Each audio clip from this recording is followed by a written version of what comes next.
So, what is going on, guys? This is Ryan here. And this is other Ryan here. Hey everyone, Razbowski here. And today we once again have another interesting video for you all. Now, this one is actually talking about the concept of there actually being two killers throughout all of the Five Nights at Freddy's establishments. Yes, this theory has actually been going on for quite a while now, all the way back to Five Nights at Freddy's 2. And I think Raz is going to kick us off with the Five Nights at Freddy's 4 Night 2 minigame. Yeah, so at the end of Night 2, we've got the minigame in which we return to the Freddy Fazbear establishment in which we are the crying child. Now, if we try and leave to the right, a Fredbear character pops up with a man inside of the suit, and our Fredbear plushy friend comes up with some golden text warning us about this man, and the text says, "It's too late, hurry the other way and find someone who will help. You know what will happen if he catches you." Now, this is referring to this man in the suit. However, if we go through to the left room, trigger the words there, and come back to get the purple man Easter egg, when he is in the room, we will see the purple man in this room putting the head on Spring Bonnie. Now, the significance of this all isn't just to show the purple man is in the game. No, this is to show that there are potentially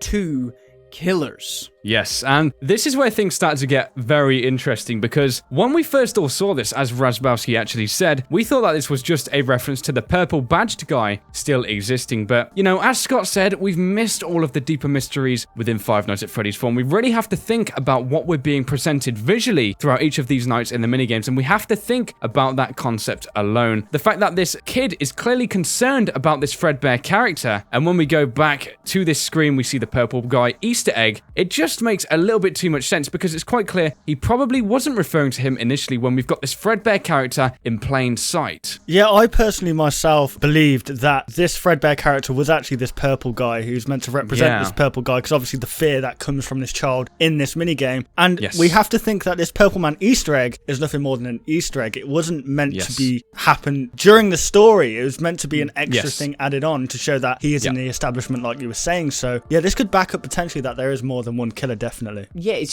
just the fact that you got the golden text, which is our Fredbear plushy friend, is saying, you know what will happen if he catches you. And initially we just assumed that this is the purple man, the killer. But seeing them both basically side by side is showing that the purple man isn't in the Fredbear suit, and whoever is in the Fredbear suit is the killer. Or he is a killer, if there are two of them, which it kind of looks like there is, because we've already seen the purple man actually kill someone. It's just, it kind of backs it up a lot, and this might be one of the things Scott is talking about that we haven't solved yet, because we just assumed, oh my god, there's the purple man, how amazing is that, he's in the establishment. Yeah, exactly. And another thing as well, quickly, just as a quick side tangent, is it's interesting how this purple badge guy has this specifically unique colour about him when you compare it to the other two humans who are clearly still working in the establishment. So I think this is here to possibly differentiate between the guy in the Fredbear costume and the purple badge guy, so we know these are definitely two totally different people. Yep, definitely. And we know from the newspaper articles as well that a yellow suit's actually used to kill the children, and we don't actually see the purple guy dressed up in a yellow suit at all throughout the whole games until he's actually killed right at the very end in Five Nights at Freddy's 3. So it just further backs up that maybe the purple guy isn't the maybe he is a murderer of some kind, but he isn't the one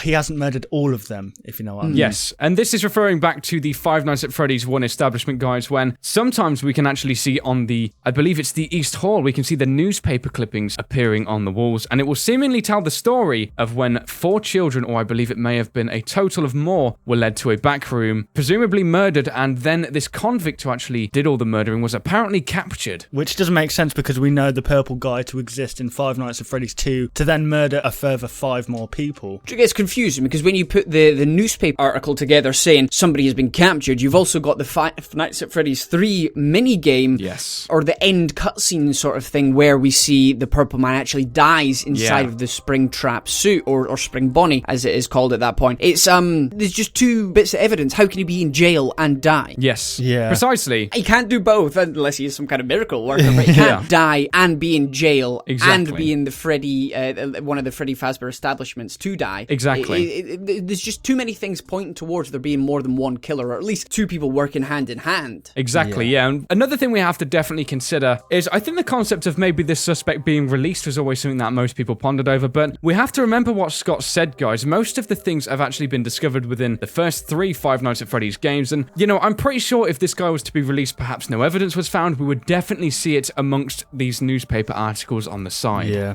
Definitely, yeah. And there we have it, guys. So hopefully you did enjoy this discussion, talking about the possibility of there being 2 killers throughout all of the Five Nights at Freddy's establishments, and looking at each of the pieces of evidence that may offer this to us. Hopefully you did enjoy this video, and be sure to comment on any of our videos your thoughts in relation to this topic. Yes, if you guys did enjoy this video, why not leave a like rating down below, and be sure to subscribe to Razbowski, who is on this video with us. He makes some awesome and beautiful videos, as he would say, so go be sure to subscribe to him. And yeah, be sure to subscribe to us for more interesting videos like this, and also some gameplays. So thank you very much for watching the video, guys. We do hope you did enjoy, and we'll of course see you on the next one. Goodbye.